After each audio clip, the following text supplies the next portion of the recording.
కూడా మొదటిసారి ఎమోషన్స్ అనేటి ఫుల్ ఆఫ్ ఎమోషన్. ఫస్ట్ సెకండ్తో పోల్చుకుంటే కనుక యాక్షన్ సీన్స్ తక్కువ ఉన్నప్పటికీ ఆ సినిమాలో జేమ్స్ క్యామరూన్ చెప్పాలంటే తెలుగు సినిమాలు చూసి చాలా నేర్చుకున్నట్టున్నాడు.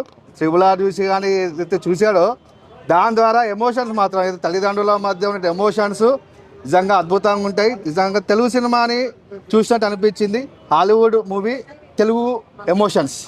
ఇది అవతార్ 3 చాలా బాగున్నాయి. అవి అవుట్ ఆఫ్ 10/10 ఇవ్వచ్చు. అన్ని ఏదైతే ఫైర్ అని చెప్పారో అయితే విలన్ కానివ్వండి, తర్వాత ఏదైతే విలన్ కూడా దీంట్లో ఎమోషన్ అనేది ఇవ్వడం అనేది నిజంగా కూడా సినిమా చూస్తున్న గూబ్స్ బంప్స్ వచ్చాయి. సినిమా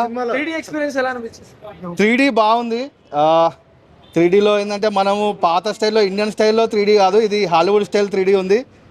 ఎవ్రీ మూమెంట్ కూడా ఏంటంటే హై ఉంటుంది. సినిమా ఎఫెక్ట్స్ అయితే చాలా బాగున్నాయి బ్రో, మొత్తం ఫైర్ ఉంది. చూసాము. సో చాలా బాగుంది. గతంలో అవతార్ 1కి అవతార్ 2కి ఇప్పుడు అవతార్ 3కి చాలా డిఫరెంట్ అనేది తెలుస్తుంది.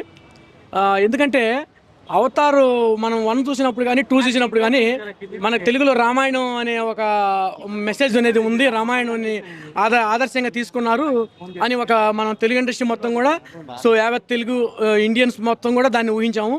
సో దానికి ఈక్వల్గానే మన రామాయణాన్ని ఈక్వల్గానే తీసినారు జేమ్స్ కెమెరాన్ గారు ఆ మెసేజ్ పరంగానే. సో ఇక్కడ ఇప్పుడు అవతార్ 3లో చాలా అంటే భారతాన్ని కూడా ఇన్వాల్వ్ చేసినట్టుంది. అంటే శ్రీకృష్ణుడు మనకి పుట్టిన తర్వాత లాస్ట్లో 8వ శ్రీకృష్ణుడు పుట్టిన తర్వాత చాలా భద్రంగా దాచిపెట్టి ఆయన్ని ఎదుగుదలకి అప్పుడు కారణమైనటువంటి వాళ్ళు కూడా ఉన్నదని, లాస్ట్లో కూడా బిడ్డ తన పుట్టిన తర్వాత కూడా ఆ బిడ్డని ఎలా భద్రపరచాలో కూడా జేమ్స్ కెమెరాన్ గారు చాలా క్లుప్తంగా వివరించారు. ఇది